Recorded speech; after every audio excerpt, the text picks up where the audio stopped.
Democracy alive in Tsvangirai legacy. As the nation and the entire southern Africa mourn the passing on of MDC-T leader Morgan Tsvangirai, the hope of an emerging democracy in Zimbabwe is not dead.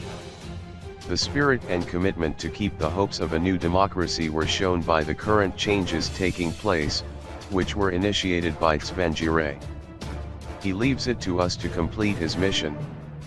The time for mourning this great man should coincide with serious reflection and celebration of the legacy that he built for us.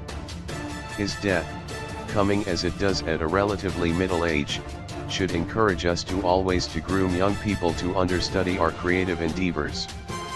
This is nearly what he did by building a team of successors, who will light the torch of democracy and possible inspire a special field of study into his model of nationhood and governance.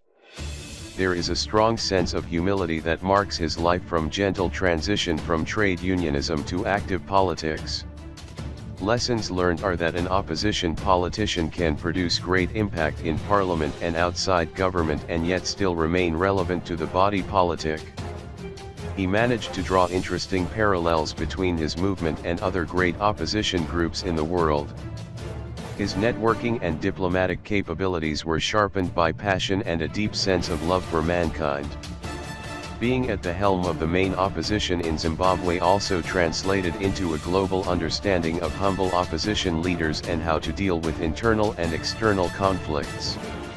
Since opening the broad chapters of democracy in Zimbabwe, no other leader has lived a life like Tsvangirai, full of mixtures, twists and turns and serious disappointments along the way.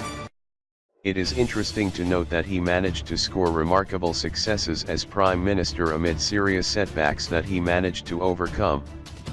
As we lay him to rest, let us energize ourselves to ensure that his legacy lives on in our nation.